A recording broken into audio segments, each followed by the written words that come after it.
Hey, good evening. Today we are continuing our daily reading with the book of Genesis, chapter 32. As always stated, get to a church that has Bible study or Sunday school where they can break the word down with you and you can share the word and get a better understanding of what the word is saying.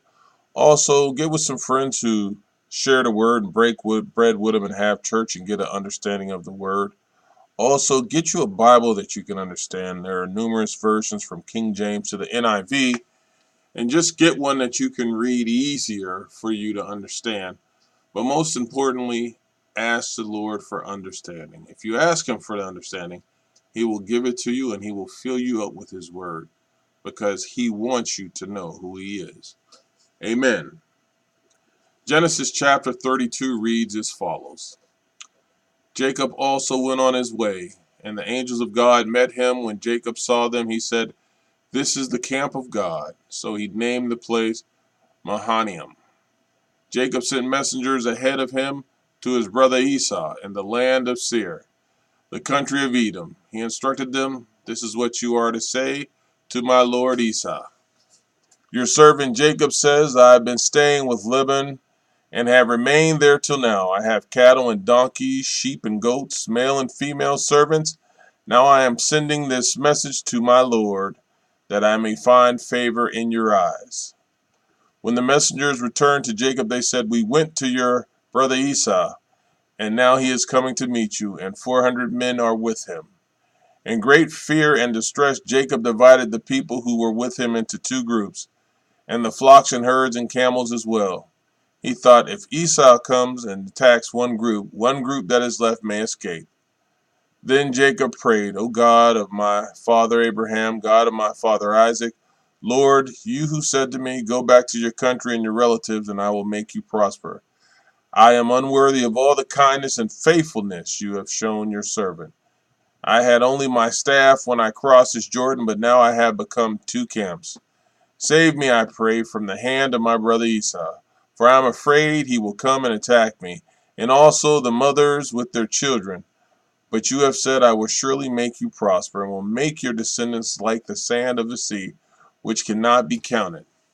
He spent the night there, and from what he had with him, he selected a gift for his brother Esau: 200 female goats and 20 male goats, 200 ewes and 20 rams, 30 female camels and 30 and their young, 40 cows and 10 bulls and 20 female donkeys and 10 male donkeys. He put them in the care of his servants, each herd by itself, and said to his servants, "Go ahead of me and keep some space between the herds." He instructed the one in the lead, "When my brother Esau meets you and asks, 'Who do you belong to and where are you going and who owns all these animals in front of you?' then you are to say, 'They belong to your servant Jacob. They are a gift sent to me, to my lord Esau, and he is coming behind us.'" He also instructed the second, the third, and all the others who followed the herds, "You are to say the same thing to Esau when you meet him, and be sure to say, 'Your servant Jacob is coming behind us, for he thought, I will pacify him with these gifts I am sending on ahead. Later, when I see him, perhaps he will receive me.'" So Jacob's gifts went on ahead of him, but he himself spent the night in the camp. That night Jacob got up and took his two wives, his two female servants, and his 11 sons, and crossed the ford of the Jabbok. After he had sent them across the stream, he sent over all his possessions. So Jacob was left alone, and a man wrestled with him till daybreak. When the man saw that he could not overpower him, he touched the socket of Jacob's hip, so that his hip was wrenched as he wrestled with the man. Then the man said, "Let me go, for it is daybreak." But Jacob replied, "I will not let you go unless you bless me." The man asked him, "What is your name?" "Jacob," he answered. Then the man said, "Your name will no longer be Jacob, but Israel, because you have struggled with God and with humans and have overcome." Jacob said, "Please tell me your name." Ooh. Jacob said, "Please tell me your name." But he replied, "Why do you ask my name?" Then he blessed him there. So Jacob called the place Peniel. Ooh, get out of the way. Called the place Peniel, saying, "It is because I saw God face to face, and yet my life was spared." The sun rose above him as he passed Peniel, and he was limping because of his hip. Therefore, to this day, the Israelites do not eat the tendon attached to the socket of the hip, because the socket of Jacob's hip was touched near the tendon. Chapter 33.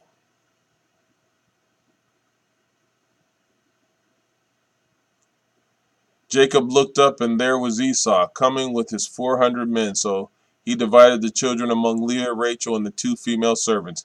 He put the female servants and their children in front, Leah and her children next, and Rachel and Joseph in the rear.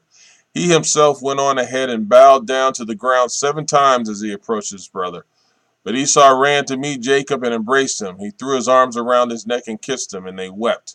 Then Esau looked up and saw the women and children.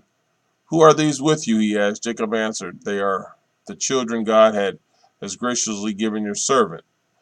Then the female servants and their children approached and bowed down, but Leah and her children came and bowed down. Last of all came Joseph and Rachel, and they too bowed down. Esau asked, "What's the meaning of all these flocks and herds I met?" "To find favor in your eyes, my lord," he said. But Esau said, "I already have plenty, my brother. Keep what you have for yourself." "No, please," said Jacob. "If I have found favor in your eyes, accept this gift from me. For to see your face is like seeing the face of God, now that you have received me favorably. Please accept the present that was brought to you, for God has been gracious to me, and I have all I need." And because Jacob insisted, Esau accepted it. Then Esau said, "Let us be on our way. I'll accompany you." But Jacob said to him, "My Lord knows that the children are tender, and that I must care for the ewes and cows that are nursing their young. If they are driven hard, just one day all the animals will die. So let my Lord go on ahead of his servant, while I move along slowly at the pace of the flocks and herds before me, and the pace of the children, until I come to my Lord in Seir." Esau said, "Then let me leave some of my men with you." "But why do that?" Jacob asked. "Just let me find favor in the eyes of my Lord." So that day Esau started on his way back to Seir. Jacob, however, went to Succoth, where he built a place for himself and made shelters for his livestock. That is why the place is called Succoth. After Jacob came from Padan Aram, he arrived safely at the city of Shechem in Canaan and camped within sight of the city. For 100 pieces of silver he bought from the sons of Hamor, the father of Shechem, the plot of ground where he pitched his tent. There he set up an altar and called it El Eloha, Israel. Chapter 34. Now Dinah, the daughter Leah had borne to Jacob, went out to visit the women of the land. When Shechem, son of Hamor the Hivite, the ruler of that area, saw her, he took her and raped her. His heart was drawn to Dinah, daughter of Jacob. He loved the young woman and spoke tenderly of her. And Shechem said to his father Hamor, "Get me this girl as my wife." When Jacob heard that his daughter Dinah had been defiled, his sons were in the fields with his livestock. So he did nothing about it until they came home. When Shechem's father Hamor went out to talk with Jacob, meanwhile Jacob's son had come in from the fields. As soon as they heard what had happened, they were shocked and furious, because Shechem had done an outrageous thing in Israel by sleeping with Jacob's daughter, a thing that should not be done. But Hamor said to them, "My son Shechem has his heart set on your daughter. Please give her to him as his wife. Intermarry with us. Give us your daughters and take our daughters for yourselves. You can settle among us. The land is open to you. Live in it, trade in it, and acquire property in it." Then Shechem said to Dinah's father and brothers, "Let me find favor in your eyes, and I will give you whatever you ask. Make the price for the bride and the gift I am to bring as great as you like, and I'll pay whatever you ask me. Only give me the young woman as my wife." Because their sister Dinah had been defiled, Jacob's son replied deceitfully as they spoke to Shechem and his father Hamor. They said to them, "We can't do such a thing. We can't give our sister to a man who is not circumcised. That would be a disgrace to us.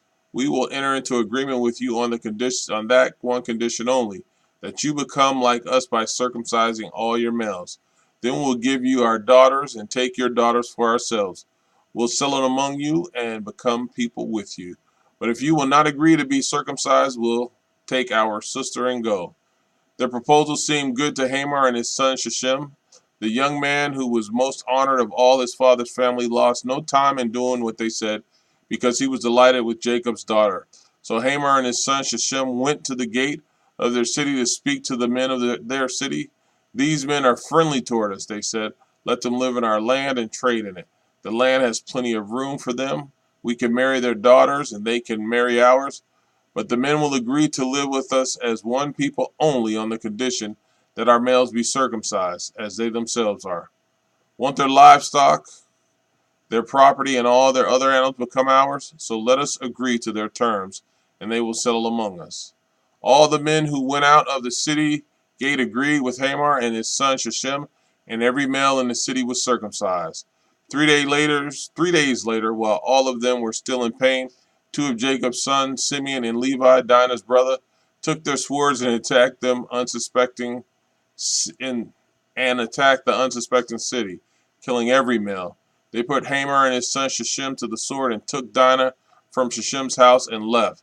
The sons of Jacob came upon the dead bodies and looted the city where their sister had been defiled. They seized their flocks and herds and donkeys and everything else of theirs in the city and out in the field.